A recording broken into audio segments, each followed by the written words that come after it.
জবানটাকে control করো, আল্লাহর ভয়। ওমর ফারুক রাদিয়াল্লাহু তাআলা আন একটা পাথরের টুকরা মুখের মধ্যে রাখতেন, অযথা কথা যেন বের না হয়। আল্লাহর আদালতে অযথা কথার জন্য হিসাব দিতে হবে। বিশ্ব বরেণ্য কলিয়ে কামেল, বড় একজন মুফাসসির, বড় এক ইমাম, বড় দার্শনিক, ইমাম গাজালি। নাম শুনছেন? নাম কি বলেন তো? না, ইমাম গাজালি। গাজ্জালি না, ইমাম গাজালি। তিনি বলেন, মান কাসুরা কালামুহু কাসুরা খাতাউহু ওয়া মান কাসুরা খাতাউহু মাতা কলবুহু ওয়া মান মাতা কলবুহু দাখালান নার। যারা বেশি কথা কয় তার কথায় বেশি ভুল, যার কথায় বেশি ভুল তার কথায় কলব মরে যায়, যার কলব মরে যায় তার ঠিকানা জাহান্নাম। অতএব কথা কম বলো। এজন্য নবী বলেন, মান সমাতা নাজা, যে চুপ থাকে সে মুক্তি পায়। তার মানে কি? নামাজে দাঁড়ায় চুপ থাকবে, যেখানে সুবহান রাব্বিয়াল আযীম কওয়া হেন কইব না। যেখানে যেটা বলার সেটা বলতে হবে, যেখানে বলা দরকার নাই সেখানে বলবে না। এরে নবীর উম্মতের দল, হযরত ওমর ফারুক একটা পাথরের টুকরা মুখে রাখে, অনর্থক কথা যেন বের না হয়। প্রয়োজন হলে পাথর বের করে কথা বলেন, আবার ভেতরে রাখেন। মোবাইলে কি পরিমাণ অযথা কথা বাড়ায় দিল। কথা তো কই, আবার মিথ্যার উপরে মিথ্যা, কঠিন মিথ্যা। মোবাইলটা হাতে নিয়ে কানে দইরে একজনে কয়, ভাইজান আপনি কই আছেন? মনে করেন পাওনাদার, জিগাইলি ফোনটায় কইবে টাকা দেন, কয় যে আমি ঘরে বসে, আমি জমি নেই নাই। কি পরিমাণ মিছা কথা মোবাইলের দ্বারা কয়। সন্তানের সাথে মিথ্যা, মা বাবার সাথে মিথ্যা কথা। এরে নবীর উম্মতের দল, জবানকে কন্ট্রোল করো। কেমনে কন্ট্রোল করবেন? একদিকে আল্লাহর ভয় অন্তরে রাখবেন, অপরদিকে মৌলিক কয়েকটা গুনাহ ছাড়েন, মৌলিক কয়েকটা নেক আমল করেন, দেখবেন জিহ্বা ব্যস্ত হয়ে যাবে, অনেক গুনাহ থেকে বেঁচে যাবে। কয়েকটা নেক আমল চালু করে দেন, মৌলিক কয়েকটা গুনাহ ছেড়ে দেন, ছাইরে দিয়ে নেক আমল চালু করেন, জিহ্বা ব্যস্ত থাকবে, নেক আমলে গুনাহ কম হবে। মৌলিক কয়েকটা গুনাহ ছাড়ার কথা আমি বলবো, ধৈর্য হবে? হবে। এক নাম্বার, মিথ্যা কথা বলা যাবে না। বলেন, মিথ্যা বলা পাপ না সওয়াব? ছোট না বড়? মিথ্যা কথা বলা যাবে না, মিথ্যা বলা হারাম। যারা মিথ্যা বলবে আজ না কাল তাদের ধ্বংস অনিবার্য। নবীর কাছে একজন আসামি গিয়া দাঁড়ায় গেল, ও পয়গম্বর, আমি জমিনের মধ্যে একজন অপরাধী, তবে আমি মারাত্মক কয়েকটা অপরাধ করি। আপনার কাছে আমি স্বীকার করব, তবে আমাকে সবগুলো একসাথে নিষেধ করবেন না, বাদ দিতে। একটা একটা বলবেন, আমি একটা একটা বন্ধ করব, একত্রে সব বন্ধ করতে পারবো না। নবী বলেন, কি অপরাধ করো? বলে, নবী আমি বেশি বেশি মিথ্যা বলি। 2, আমি জেনা করি। 3, বলে আমি মদ পান করি। 4, আমি চুরি করি। সূরা মনে মনে ভাবছে 4টে গুনার কথা বেশি মূল। নবী একটা একটা আমাকে বলবে, আজকে একটা, পরে আবার এটা ঠিকঠাক করে আবার হবে। তাহলে আজকে নবী কি বলবেন? মনে মনে সূরা ভাবছে যে চুরিটা বন্ধ করতে হইবে। নবী তো বিশ্ব নবী, পৃথিবীর শ্রেষ্ঠ ডাক্তার, এমন একটা ঔষধ এই চোরাকে দিয়েছে, এক ঔষধে সব রোগ কমপ্লিট হয়ে গেল। চোরারে ডাক দিয়ে কয়, রে ভাই, তুমি যেহেতু অনেকগুলো গুনাহ করো, জেনা করো, মদ পান করো, চুরি করো, মদ পান করো, মিথ্যা কথা বলো, তবে তুমি একটা আস্তে আস্তে বন্ধ করে দাও, চুরি। কয় না না, কি? নবী বলে, 1 নাম্বার, আজকে তুমি রেডি হয়ে যাও, ওয়াদা দাও, মিথ্যা কথা জবানে বলবা না। যাও, এই ঔষধ, এটার থেকে প্র্যাকটিস করো, মিথ্যা বলবা না। সূরায় কি খুশি! আমার চুরি বন্ধ করতে কয় নাই, কি বন্ধ করতে হয়েছে? মিথ্যা। তাহলে আজকের চুরিটা হবে বরকতের। যেহেতু নবী জানে আমি চোর, জানার পরেও নিষেধ করে নাই। আজকে চুরি হবে বরকতের চুরি, মিথ্যা বলবো না ওয়াদা করেছি, চুরি চলবে, মদ পান করা চলবে, জিনা চলবে। রাতের বেলা গভীর হয়ে গেল, নিয়ত করছে এক ভালো বড় লোকের বাড়ি যাবে, রাস্তার মাঝে গিয়ে পেরেশান। রহমতের নবী জানে আমি চোর, চুরি করার পরে যদি কাল পরশু খবর যাবে নবীর কাছে, নবী তো জানে আমি চোর। নবী যদি জেনে আমারে ডাক দেয়, নবীর সাথে ওয়াদা মিথ্যা বলা যাবে না, তো স্বীকার করতে হবে আমি চোর। আমি দ্বিতীয়বার নবীর সামনে চোর হইয়া কথা বলতে চাই না। ঘর রাস্তা থেকে ফিরে গেলেন, চুরি আর করবো না। বাসায় যাইয়া মদের বোতল হাতে নিল, আবার বাধা এসে গেল। রহমতের নবী যদি বলেন মদ পান করছো কিনা বল, আমার তো সত্যই বলা লাগবে। দ্বিতীয়বার আমি সত্য বলে মদ পানকারী হিসাবে পরিচয় হতে চাই না। নবীর এক অংশ দিয়ে ওই বান্দা পরিপূর্ণ মুত্তাকি হয়ে গেল, পাক্কা ঈমানওয়ালা হয়ে গেল। মিথ্যা বলবেন না, মিথ্যা বলবেন না। এই আম্মা জানেরা, মিথ্যা বলা হারাম, এর পরিণাম ফলটা বড় ভয়ঙ্কর। ও যুবক, মিথ্যা কথা বলার পরিণাম ফল পরকালে জাহান্নাম, দুনিয়াতে বেইজ্জতির কোনো সীমানা নাই। এই যারা ব্যবসা করেন, মিথ্যা কথা বলবেন না, তো হারাম হয়ে যাবে। ঢাকা থেকে আপনি কাপড় কিনছেন, একটা লুঙ্গি, কাপড়ের দোকান দেন, একটা লুঙ্গির দাম হলো 150 টাকা, আপনার দোকান পর্যন্ত আনতে খরচ হলো আরো 50। কত হয়েছে? 200। কাস্টমার যদি জিগায় ভাইজান লুঙ্গি কিনছেন কত, দিব কত, আপনি যদি বলেন 200 কিনছি, 250 দাও, হারাম। আপনি কিনছেন কত? 150, খরচ কত? এক কথায় কিন্তু পুরাটা হারাম। আপনার বলতে হবে ভাইজান আমার দোকান পর্যন্ত লুঙ্গির খরচ হয়েছে 200, আপনি 50 লাভ দেন, হালাল। আর হালাল ভাবে যারা ব্যবসা করবেন তাদের জন্য সুসংবাদ। পয়গম্বর বলেন, ক্বালান নবী সাল্লাল্লাহু আলাইহি ওয়া আলিহি ওয়া সাল্লাম, আত-তাজিরু সুদুকুল আমিন মা'আন নাবিয়্যিন ওয়াস সিদ্দীকিন ওয়াশ শুহাদা'i ওয়াস সালিহিন। ওয়া আল্লাহর নবী বলেন, যারা সত্য কথা বলে সৎভাবে ব্যবসা করবে, তারা নবী, সিদ্দিকিন, শুহাদা এদের সাথে জান্নাতে থাকবে। আর আপনি দোকানে সাইনবোর্ড লাগাইছেন, বিক্রি করা মাল ফেরত নেওয়া হয় না, তাহলে আপনি অসৎ ব্যবসায়ী। কি ব্যবসায়ী? সৎ ব্যবসায়ী যদি হতে চান অবশ্যই লিখতে হবে, অবশ্যই বিক্রি করা মাল ফেরত নেওয়া হয়, তাহলে আপনি সৎ ব্যবসায়ী। 2 নম্বর, জবানের দ্বারা গীবত শিকায়াত করবেন না, গীবত করা হারাম। ওয়াইলুল লিকুল্লি হুমাযাতিল লুমাযা, ওয়াইল নামক জাহান্নাম। যারা গীবত করে, যারা কারো নামে বদনাম ছড়ায়, কারো নামে বানাইয়া বদনাম বানায়, এদের জন্য ওয়াইল নামক জাহান্নাম। 1 নাম্বার, মিথ্যা বলবেন না। 2, গীবত করবেন না। 3 নাম্বার গুনাহ, এই জবানের দ্বারা গালাগালি করবেন না। গালি দেওয়া হালাল না হারাম? এই মৌলিক 3টা গুনাহ ছাড়বেন, ইনশাআল্লাহ। রাজি আছি না? আচ্ছা, গুনাহ ছাইরে কি কষ্টের লাগায় তো বসে থাকলে হবে না, আরো কয়েকটা নেক আমল চালু করবেন। ওই নেক আমল যখন জিহ্বায় চলতে থাকবে, তখন গুনাহ করার সময় আর পাবে না। 1 নাম্বার, জিহ্বার নেক আমল, কোরআনের তেলাওয়াত। কিসের তেলাওয়াত? বললেই বলবেন হুজুর পারি না, এই কথা বললে কি নাজাত পাবেননি? আপনি আলহামদুলিল্লাহ পারেননি? ও বাবারা, এই মোনাজাতটা দিয়ে ফেলামু, টের পান না তো ভাই কত কষ্ট। পৃথিবীতে কথা বলার মতো কষ্টের কোনো কাজ নাই।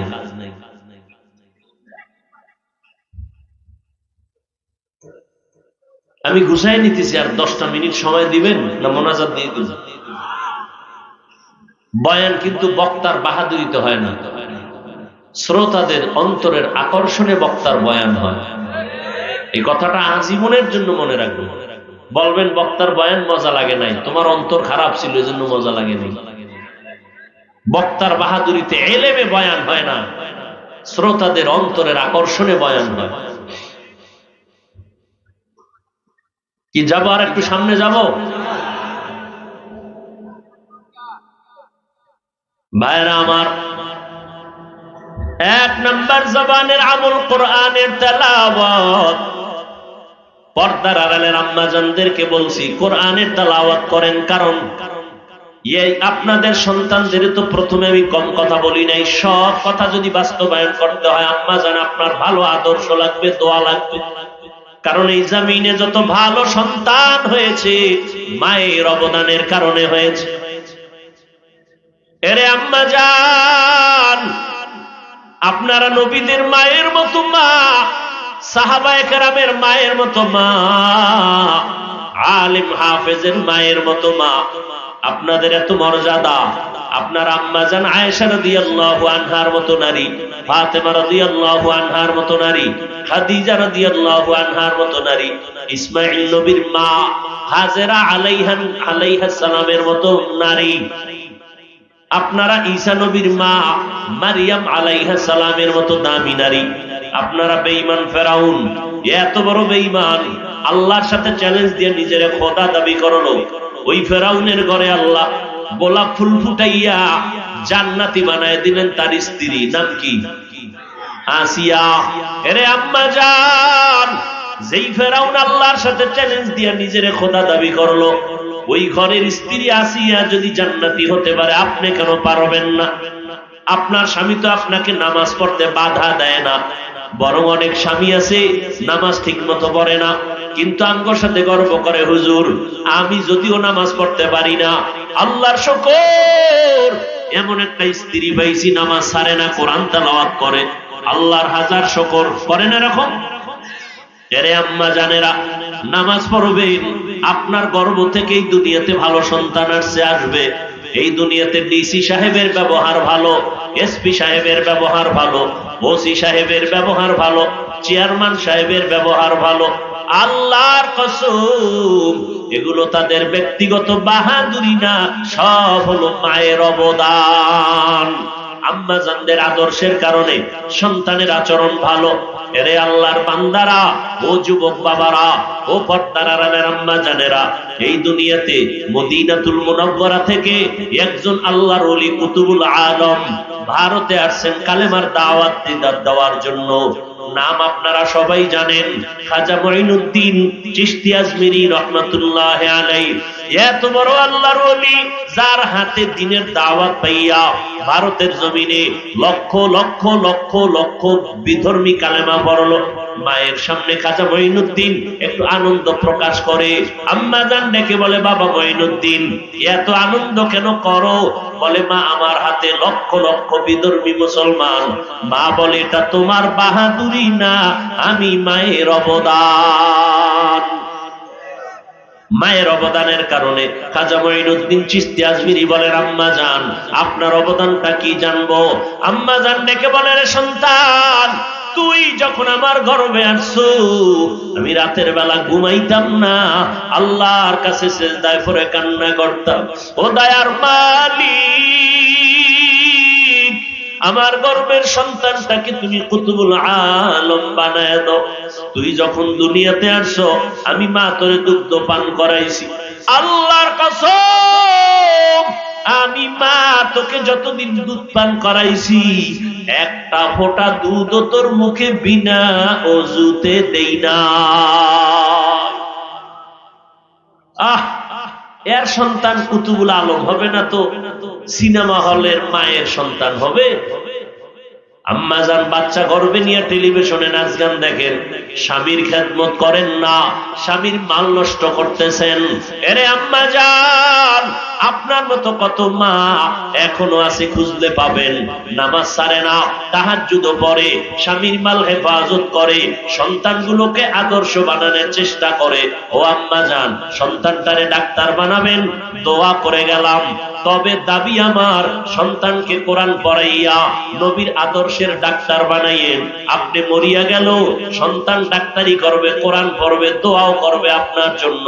সন্তানটাকে প্রফেসর বানাবেন, কোরআন পড়াইয়া এরপরে নবীর আদর্শের প্রফেসর বানাইয়েন, সন্তানটাকে ইঞ্জিনিয়ার বানাবেন কোরআন পড়ানোর মাধ্যমে, এরপরে নবীর আদর্শের ইঞ্জিনিয়ার বানাবেন, জীবনটা আপনার ধন্য হয়ে যাবে। এরে আল্লাহর গোলাম, ভালো করে বুঝো, আল্লাহর কোরআন তেলাওয়াত করবেন আম্মা জানেরা। যদি পুরাটা না পারেন, কমপক্ষে দৈনিক এক পারা, না হয় আধা পারা। একান্তই যদি না পারেন, প্রতিদিন আম্মা জান ফজরের নামাজের পরে সূরা ইয়াসিনটা তেলাওয়াত করবেন, জোহরের নামাজের পরে সূরা আর রহমান তেলাওয়াত করবেন, আসরের নামাজের পরে আম্মা ইয়াতাসাআলুন তেলাওয়াত করবেন 30তম পারার প্রথম পৃষ্ঠা। এরপরে আম্মা জান মাগরিবের নামাজের পর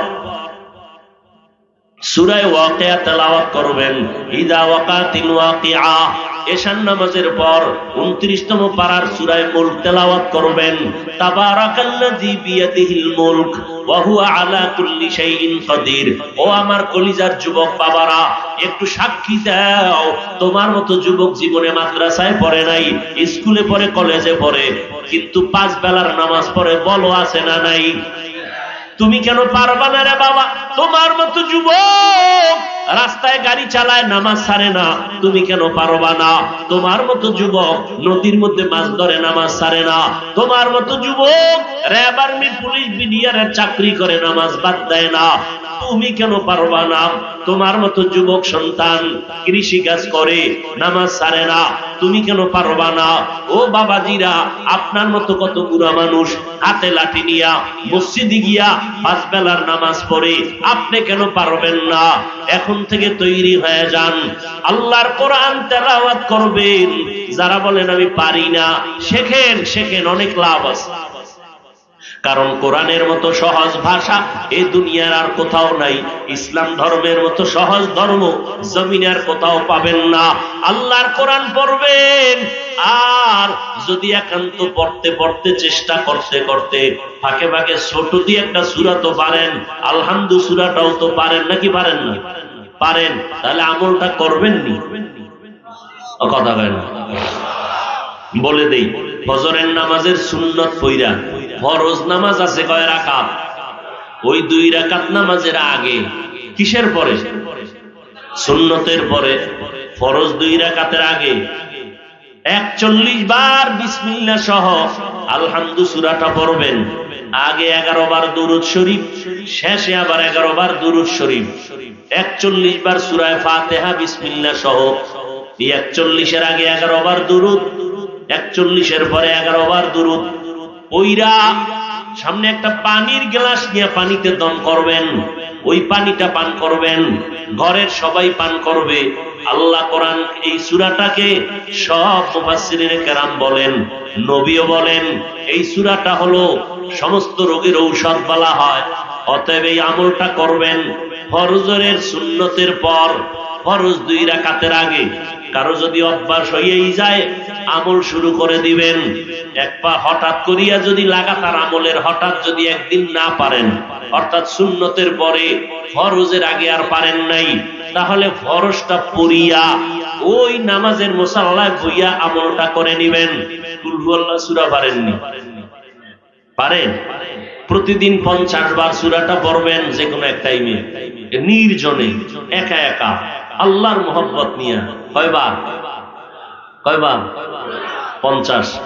প্রথমে 5 বার দরুদ শরীফ, লাস্টে 5 বার দরুদ শরীফ, বিসমিল্লাহ সহ 50 বার সূরা ইখলাস পড়বেন। এই মিয়া দুধ কলা দিয়া ভাত খাইছেন, এটা ভিটামিন না? কিন্তু আপনি জানেন না এটা ভিটামিন সি না ডি, কিচ্ছু জানেন না, কিন্তু ভিতরে গিয়ে কাজ করবেনই। কথা বল না, আমল করতে থাকবেন, বলে গেছি করবেন। যদি ইয়াকিন আর বিশ্বাসের সাথে মহব্বতে করেন, ভেতরে কাজ চলতে থাকবে। 50 বার সূরা ইখলাস, ইন্না তাইনা পারেননি? পারেন? প্রতিদিন ফজরের পরে পারলে পড়বেন 41 বার। কয়বার? আগে 11 বার দরুদ শরীফ, 41 এর পরে 11 বার দরুদ শরীফ। প্রত্যেকবার সূরাটার শুরুতে বিসমিল্লাহ সহ পড়বেন। ছোট আমল, কিন্তু ফলাফল অনেক বড়। জীবনে আল্লাহ যদি জিগায় কোন আমল করছেননি, কি জবাব দিবেন আল্লাহর আদালতে? কোরআনের তেলাওয়াত দ্বিতীয় জবানের আমল, আল্লাহর নামের জিকির করবেন। হাঁটতে চলতে উঠতে বসতে সব সময় কার জিকির? আল্লাহর জিকির। আল্লাহর জিকিরের মধ্যে আছে আল্লাহর তাসবিহ, সুবহানাল্লাহ, আলহামদুলিল্লাহ, আল্লাহু আকবার, লা ইলাহা ইল্লাল্লাহ। এটারে একসাথে বলবেন, সুবহানাল্লাহি ওয়ালহামদুলিল্লাহি ওয়া লা ইলাহা ইল্লাল্লাহু ওয়াল্লাহু আকবার। এটা পড়বেন, জিকির। 3 নাম্বার আমল দরুদ শরীফ। কি আমল? শুরুতেই বলছিলাম সাল্লাল্লাহু আলাইহি ওয়া আলিহি ওয়া সাল্লাম, সাল্লাল্লাহু আলাইহি ওয়া আলিহি ওয়া সাল্লাম। সহজ সহজ জিনিস, গল্পে গল্পে রাত কাটায়। দরুদ পড়েন, বেশি বেশি পড়বেন, অনেক লাভ, অনেক লাভ, অনেক লাভ। 4 নম্বরে আর একটা মজার আমল আছে, পারেন, সবাই পারেন, কিন্তু করেন না।